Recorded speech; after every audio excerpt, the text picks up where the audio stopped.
Assalamualaikum warahmatullahi wabarakatuh. Bismillahirrahmanirrahim. Muslimin wal muslimat rahimakumullah. Tak henti-hentinya kita harus mengucapkan syukur atas nikmat yang telah Allah berikan, sehingga kita dapat berkumpul dalam acara mulia ini. Dalam kesempatan ini, izinkan saya untuk menceritakan tentang sebuah kisah cinta tentang Nabi Yusuf dan Siti Zulaikha. Di sini teman-teman pasti udah banyak yang tahu kan tentang kedermawanan dan ketampanan Nabi Yusuf. Nah, teman-teman, di sini ada yang udah tahu belum gimana perjalanan kisah cinta Nabi Yusuf dan Siti Zulaikha? Jadi, pertamanya Nabi Yusuf itu dibuang ke sebuah sumur di hutan belantara oleh saudara-saudaranya. Kenapa ya bisa dibuang? Dikarenakan saudara-saudaranya iri kepada Nabi Yusuf karena di antara semua saudaranya hanya Nabi Yusuf yang disayangi oleh sang ayah. Setelah itu mereka bertekad untuk membuang Nabi Yusuf ke dalam sumur sehingga Nabi Yusuf jatuh pingsan di dalam sumur tersebut. Nah, saudara-saudaranya lantas menyangka bahwa Nabi Yusuf meninggal di dalam sumur itu. Tetapi sebenarnya tidak. Nabi Yusuf hanya pingsan. Setelah beberapa hari, mereka pulang. Lalu mereka berbicara pada ayahnya bahwa Nabi Yusuf meninggal karena diterkam oleh binatang buas. Setelah itu, di dalam sumur karena ada pertolongan dari Allah, Nabi Yusuf lalu ditolong oleh seseorang, yaitu seorang pedagang. Nah, kemudian Nabi Yusuf dibawalah ke Mesir. Lalu ia dijadikan sebagai budak di suatu kerajaan. Nabi Yusuf terkenal sebagai orang yang sangat tampan di dalam negeri itu. Sampai-sampai banyak perempuan terpesona melihat ketampanan Nabi Yusuf, termasuk istrinya sang raja yang bernama Siti Zulaikha tersebut. Ada yang tahu nggak awal pertemuan Siti Zulaikha dan Nabi Yusuf? Awal pertemuan Nabi Yusuf dan Zulaikha bukan terjadi lewat pesta-pesta mewah atau berpapasan di sebuah jalan, melainkan karena sang nabi merupakan budak yang kemudian diangkat menjadi seorang anak oleh Kiftir. Nah, siapa sih Kiftir? Kiftir itu adalah suami dari Zulaikha. Jadi saat itu Zulaikha sudah mempunyai suami. Kenapa Zulaikha menikah secara cepat? Karena Zulaikha saat itu dinikahkan oleh ayahnya. Mau nggak mau, Zulaikha nggak mau kan berdosa, berdurhaka sama orang tua. Jadi dia terpaksa menikah dengan Kiftir tersebut. Setelah itu, dalam beberapa kisah dikatakan bahwa Kiftir merupakan seorang menteri keuangan yang diangkat menjadi raja saat itu. Singkat cerita, Nabi Yusuf kemudian tinggal di istana bersama Zulaikha dan Kiftir tersebut. Zulaikha lalu terpedaya dengan pesona dan ketampanan Nabi Yusuf. Siapa sih yang enggak suka ngelihat ketampanan wajah Nabi Yusuf? Gini ya teman-teman, bagaikan dalam 100%, ketampanan Nabi Yusuf itu 25%. Dan 50% oleh Nabi Muhammad, dan 25%-nya lagi untuk seluruh umat manusia di muka bumi ini. Kebayangkan kita aja yang 25% udah sama jutaan orang, miliaran orang, udah banyak yang kayak ganteng-ganteng gitu, apalagi Nabi Yusuf ya. Jadi pantas aja Zulaikha bisa suka sama Nabi Yusuf karena ketampanan tersebut.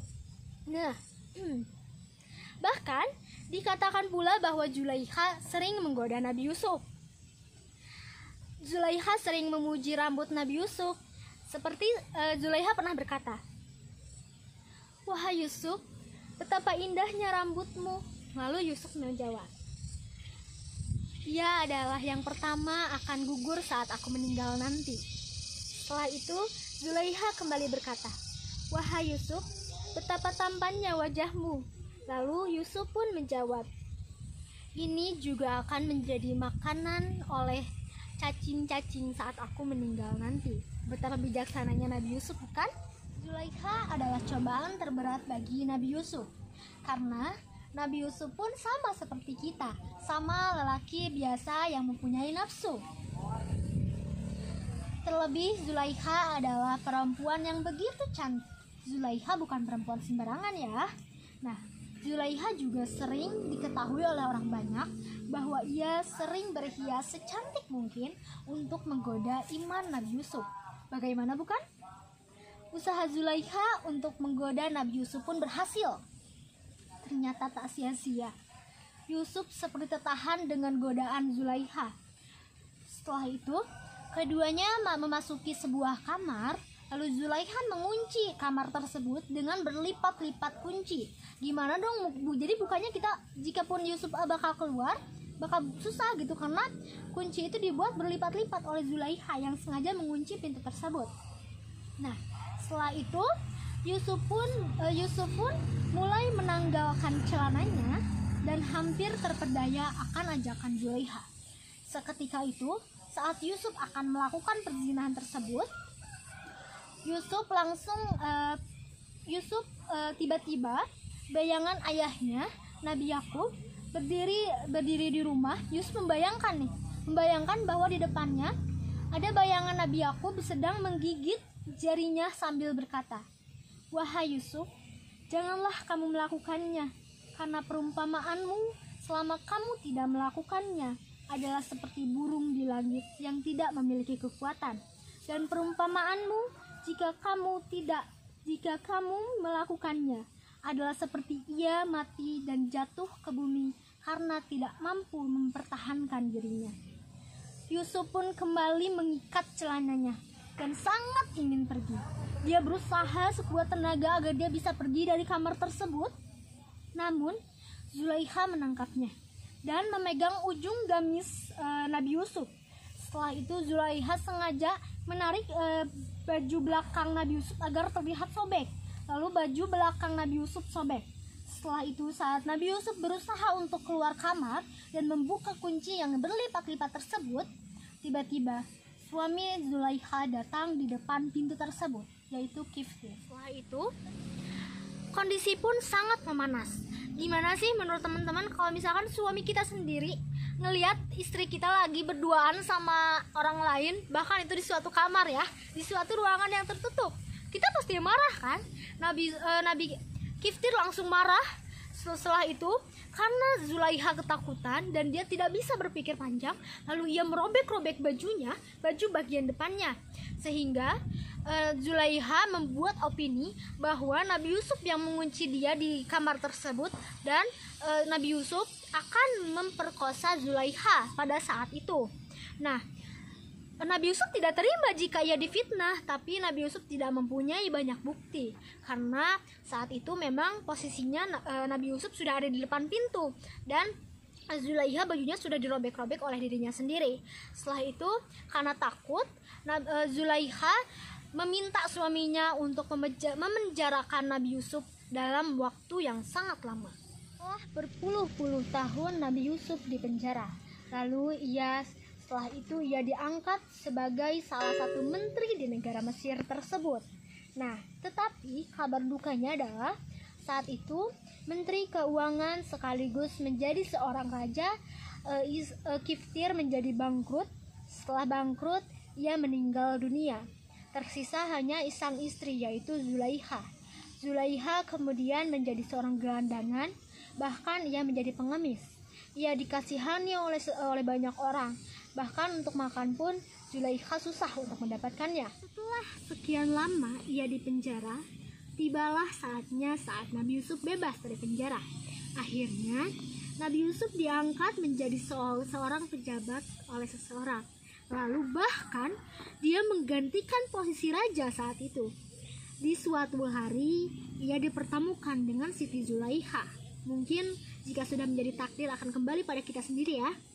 Nah, saat itu Zulaiha pun berkata, "Maha suci Allah yang mengubah seorang raja menjadi seorang budak karena dosa yang dilakukannya, dan mengubah seorang budak menjadi raja karena ketaatannya." Yusuf pun berkata, "Siapa itu?"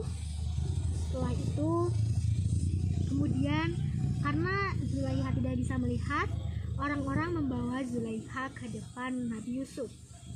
Lalu Zulaiha berkata, "Aku pernah mengurusmu dengan sepenuh hati, menyusur rambutmu dengan tanganku, dan membesarkanmu di rumahku.